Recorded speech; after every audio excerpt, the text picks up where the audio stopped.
ജഗരി വേൾഡിലേക്ക് എല്ലാവർക്കും സുസ്വാഗതം. ആദ്യമേ തന്നെ എല്ലാവർക്കും ഹൃദയം നിറഞ്ഞ വിഷു ആശംസകൾ. വിഷുവിന് ഇറങ്ങിയ സിനിമകളിൽ പ്രധാന സിനിമയാണ് പള്ളിച്ചട്ടമ്പി. പള്ളിച്ചട്ടമ്പിയെക്കുറിച്ച് പറയുകയാണ്.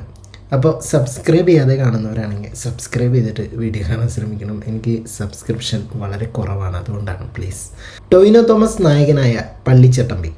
ടൊവിനോ നല്ല രീതിയിൽ എഫേർട്ട് ഇട്ടിട്ടുണ്ട്, പെർഫോമൻസും അടിപൊളിയായിട്ടുണ്ട്. പക്ഷേ അതെല്ലാം ഈ പടത്തിലായിപ്പോയി എന്നൊരു തെറ്റ് മാത്രമേ ഉള്ളൂ. അതായത് പറയാൻ വന്ന പ്രധാന കഥയെ പാതി വഴിയിൽ ഉപേക്ഷിച്ചിട്ട് നായകനേക്കാൾ താരമൂല്യമുള്ള ഒരാളെ കിട്ടിയപ്പോൾ അയാളെ വെച്ച് ഈ സിനിമ എങ്ങനെയെങ്കിലും ഓടിക്കാമെന്ന് കരുതി എഴുതിയ പോലുള്ളൊരു പടം. വിമോചന സമരമാണ് പശ്ചാത്തലമായിട്ട് വരുന്നത്. അതുപോലെ തന്നെ ക്രിസ്റ്റഫർ സേനയിലെ അംഗമായിട്ടുള്ള നായകൻ്റെ ആദ്യത്തെ ഫൈറ്റിൽ തന്നെ നല്ലൊരു പഞ്ച് വേണമായിരുന്നു. ഇത് ടൊവിനോ നന്നായിട്ട് ഫൈറ്റ് ചെയ്യുന്ന ഒരാളാണ്, സീരിയസ്ലി നന്നായിട്ട് ഫൈറ്റ് ചെയ്യുന്ന ഒരു വ്യക്തിയാണ് ടൊവിനോ തോമസ്. പക്ഷെ അദ്ദേഹത്തെ കൊണ്ട് അമ്മാതിരി കോമഡിയാക്കി കളഞ്ഞു ഫൈറ്റ് സീനൊക്കെ. അതായത് ഈ റോപ്പിൻ്റെ ആ സംഭവങ്ങളൊക്കെ ഉണ്ടല്ലോ, അതൊക്കെ ഒരുമാതിരി ശോകാവസ്ഥ. ഇത്രയും ഫൈറ്റ് ചെയ്യുന്ന ഒരാളായിട്ട് ഈ ഫൈറ്റിൻ്റെ സ്റ്റേജിങ് അടക്കം ഇത്രയും ശോകമായിട്ട് ചെയ്യാൻ എങ്ങനെയാണ് സാധിക്കുന്നത്? അത് നമുക്ക് തോന്നിപ്പോയി ഇതൊരു കോമഡി ഫൈറ്റാണോ എന്നുള്ള രീതിയിലൊക്കെ നമ്മൾ തന്നെ സംശയിച്ചു പോകും. അതിന് കൂടെ ഒരു പാട്ടൊക്കെ വരുന്നുണ്ട്. ഇതൊക്കെ ആരാണ് ഇതൊക്കെ പടച്ചു വിടണമെന്ന് അറിയില്ല. എന്തായാലും അടിപൊളിയായിട്ടുണ്ട്. ഇടയ്ക്ക് നമ്മുടെ ജോണി ആൻ്റണി ഉണ്ടല്ലോ, ജോണി ആൻ്റണീനെ അറിയാത്തതായിട്ട് ആരും ഉണ്ടാവില്ല. ജോണി ആൻ്റണി ഒരു പെണ്ണിനെ തട്ടിക്കൊണ്ടുപോയിട്ട് റേപ്പ് ചെയ്യാൻ ശ്രമിക്കുന്നുണ്ട്. ആ ഒരു എന്നിട്ട് പറയുക, ആ സീനിൽ പറയുന്ന ഡയലോഗുകൾ എന്താ പറയുക, ഒരു കോമഡി ആണെന്നാണ് അവർ ഉദ്ദേശിച്ചിട്ടുള്ളത്. പക്ഷേ മനോരോഗ എന്നാ നമുക്ക് കാണുമ്പോൾ തോന്നുള്ളൂ. നായികയെ കാണിക്കുന്നു. നായിക അറിയാലോ, കയാട് ലോഹർ. അവളെ നല്ലൊരു സ്ക്രീൻ പ്രസൻസ് ഒക്കെ ഉള്ളൊരു നടിയാണ്. അപ്പോൾ നല്ലൊരു കഥാപാത്രമാണ്. കയാട് അത് വളരെ നന്നായിട്ട് തന്നെ ചെയ്തിട്ടുണ്ട്. അതിൻ്റെ ഇടയിൽ കൂടെ വലിയ ബിൽഡപ്പൊക്കെ കൊടുത്തിട്ട് ഒരു കന്നഡ പോലീസ് വില്ലൻ, അപ്പോൾ അയാളുടെ കഥാപാത്രത്തെ പറ്റി പറയുന്നുണ്ട്. അപ്പോൾ ഇവരുടെ ഫേസ് ഓഫ് എന്ന നിലയിൽ ഇടവേള വരികയാണ്. അടുത്തത് എന്ത് എന്നൊരു ആകാംക്ഷ നമുക്ക് കൃത്യമായിട്ട് തരുന്നുണ്ട്. രണ്ടാം പകുതിയുടെ സെക്കൻഡ് ഹാഫിലെ തുടക്കത്തിൽ തന്നെ അപ്രതീക്ഷിതമായിട്ടുള്ള പലതും സ്ക്രീനിൽ വന്നു പോകുന്നുണ്ട്. ഇനി അങ്ങോട്ട് അടിപൊളിയാവും എന്ന് കരുതുമ്പോഴാണ് ആ കഥയിലെ പ്രധാന വില്ലനെ പരിചയപ്പെടുത്തുന്നത്. അത് അവതരിപ്പിച്ചേക്കണ ആ ആളെ കാണുമ്പോൾ നമുക്കൊരു വാവ് ഫീലൊക്കെ വരും.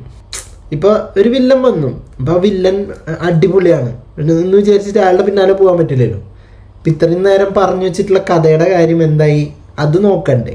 പിന്നെ നാടിന് നേരിടേണ്ടി വരുന്ന ആപത്തിനെ നാട്ടുകാർ തന്നെ നേരിടുന്ന സീനാണ്.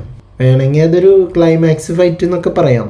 അതിൽ ബാബുരാജ് വരുന്ന സീൻ, പറയുന്ന ഡയലോഗ്, അഭ്യാസം പഠിച്ച യുവതലമുറയുടെ ഫൈറ്റ് എന്ന് ഇത്രയും സാധനങ്ങളൊക്കെ ഒരു കൾട്ട് സെറ്റപ്പാണ്.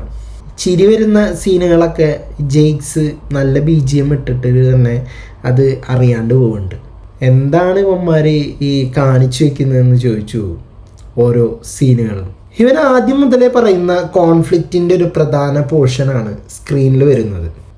അതായത് കമ്മ്യൂണിസ്റ്റുകാരും ക്രിസ്തീയ വിശ്വാസികളും നായന്മാരും ദളിതരും ആദിവാസികളും പിന്നെ അങ്ങനെ എല്ലാവരും ചേർന്നിട്ട് ആപത്തിനെ നേരിടുന്ന ഒരു സീൻ എന്നാണ് സിനിമ പറഞ്ഞു വെക്കുന്നത്. എന്നാൽ അത് കാണുന്ന നമുക്ക് എന്തെങ്കിലും ഒരു ഫീലൊക്കെ ആവണ്ടേ?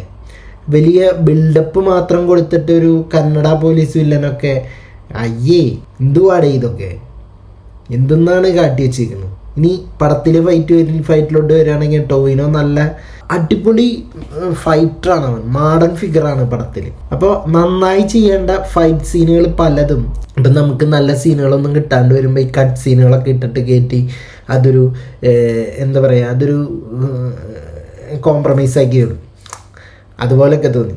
ഞാൻ പറഞ്ഞില്ലേ നേരത്തെ ആ കന്നഡ വില്ലൻ ആ ഒരു സംഭവത്തിലൊക്കെ ഇൻട്രവൽ പഞ്ചിലൊക്കെ ഒരു വാവ് ഫാക്ടർ വന്നു.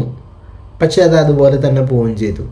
പിന്നെ ഈ ഫൈറ്റിൽ തന്നെ വാവ് പറയാനായിട്ടുള്ള ഒരൊറ്റ ഫൈറ്റും പോലും ഞാൻ കണ്ടില്ല. ശരിക്കും പറഞ്ഞാൽ ടൊവിനോനൊക്കെ നല്ല രീതിയിൽ ഉപയോഗിക്കേണ്ടതാണ് ഇമാതിരി ഫൈറ്റ് സീനുകളൊക്കെ ഉണ്ടാവുന്ന പടങ്ങളിൽ വരുമ്പോൾ. അപ്പോൾ പ്രധാനമായിട്ടും അതാണ് അവർ യൂസ് ചെയ്യേണ്ടിയിരുന്നത്. പക്ഷെ അവനെ കൊണ്ട് അങ്ങനെയുള്ള ഒരു സംഭവത്തിനെ അവർ യൂസ് ചെയ്തില്ല എന്ന് തന്നെ പറയാം. ഇങ്ങനെ ഒരു മോശം ഫൈറ്റ് എടുക്കാം എന്നതിൻ്റെ ഒരു ഉദാഹരണമാണിത്. നായകനും മെയിൻ വില്ലനും തമ്മിലുള്ള ഒരു ഫേസ് ഓഫാണ്. അപ്പോൾ ഇനി എന്താണ് എന്നറിയണമെങ്കിൽ അടുത്ത പടം വരണം. അപ്പോൾ വിഷുവിൻ്റെ ആദ്യത്തെ പടക്കം ഇവിടെ പൊട്ടുകയാണ്. താരമൂല്യമുള്ള ഈ പടക്കം ഫാമിലിയായി പോകാൻ പറ്റുമോ എന്ന് ചോദിച്ചു കഴിഞ്ഞ് കഴിഞ്ഞാൽ 60+ ആണ് ഞാൻ സജസ്റ്റ് ചെയ്യുന്നത്. ഓക്കെ, പിന്നെ ഇതിനകത്ത് ഈ റേപ്പ് ജോക്സ് അങ്ങനെയുള്ള സംഭവങ്ങളൊക്കെ വരുന്നുണ്ട്. അപ്പോൾ അതൊക്കെ നോക്കാം.